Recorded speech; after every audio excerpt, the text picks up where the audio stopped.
there are many aspects of the self that could be considered future selves that are currently coming into intersection with many of you. And those purpose is exactly what you asked about. Now, let us take a step back and say there are many aspects that are intersecting with you, both from the past and from the future. Yes, you can call them all parallel, and this would be accurate. When we are talking about past and future, we're talking about your linear time and the way you experience it. Meaning, if you, when you intersect, which means brings back memory, which we can go into later. What does it mean to bring a memory? What does it look like? What does it feel like? But when you intersect with those other existences that happen, let's say, in the Renaissance era, or ancient Egypt, or Atlantis, we can talk about those as past, although they are existing in parallel. And when you are intersecting with aspects of yourself that maybe are non-physical, that exist in higher dimension, or that exist, not or, and, which again we can talk about that why, and that exist in what you would term the future, which is mostly non-physical,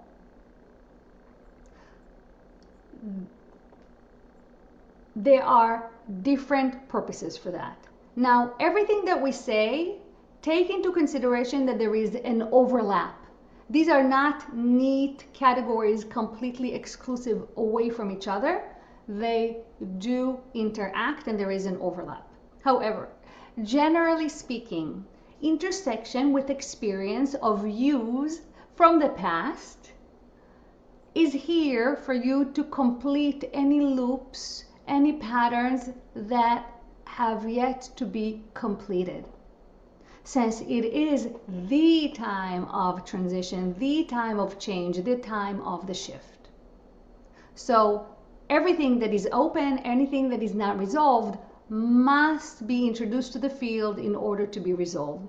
Some of you, many of you, are experiencing these as physical symptoms, as you are bringing past patterns of ancestors, of both genetic and spiritual, which also are intertwined, and from other realities. Now, those intersection with future parallel selves, experiences, yous, those are coming into play in order to lock into the now aspect from those future yous. Meaning gifts, talents, abilities, at times knowledge, at times what people call prophecies or precognition experiences will come into play, not to elevate yourself to a prophet status, but because it is a time of integration. So, aspect from the future, as soon as you stabilize enough in order to be able to handle more threads from the future, those are immediately, not because it's a natural process, you don't need to bring them in. It's a natural process. As soon as you are stable enough in your current transition, because the stability is not stagnance, right? Everything is moving very, very fast. It's stability within that motion. And that allows more threads, future threads, and past threads to come through. So as soon as you are stable enough, threads from the past comes through for you to be able to process them in a way that you were not able before. And as soon as you're stable enough, threads from the future introduce themselves to you so you can start integrating those, anchoring your present into the probability you are tapping into. Now, what happens if you tap into a probability you are not interested in bringing on? What happens if you see a vision or get some information that you do not like and you do not want for yourself or humanity. Then we invite you to focus on the aspect of probability rather than reality, and that this information is being introduced to you for a reason.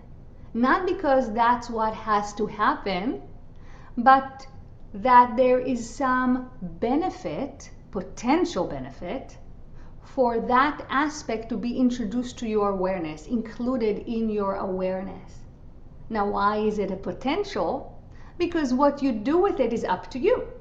If you receive information that you do not like and you spiral into fear and sadness, obviously this will not lead directly to the anchoring, to the lesson that could be learned.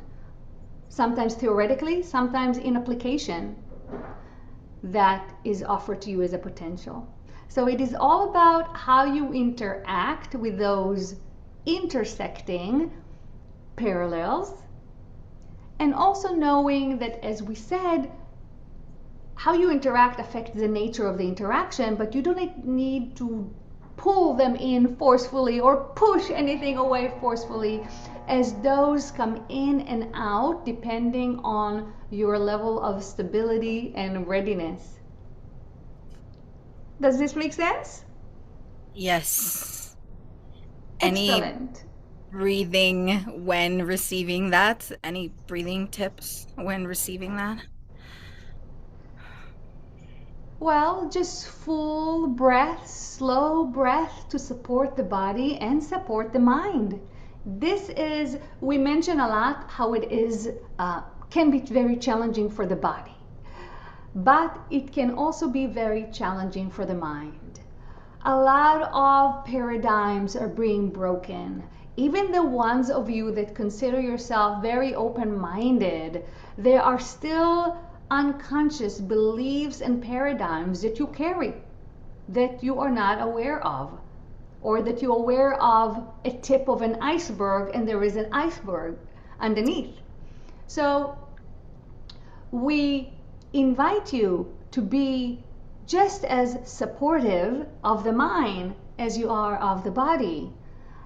If you experience confusion, that is okay. If you experience uncertainty, that is okay. If you experience some sadness or frustration, that is okay. That is how the mind reacts. Some of you react with anger and frustration. Some of you with sadness and lack of energy and uncertainty. There is no wrongness in that reaction. It is natural.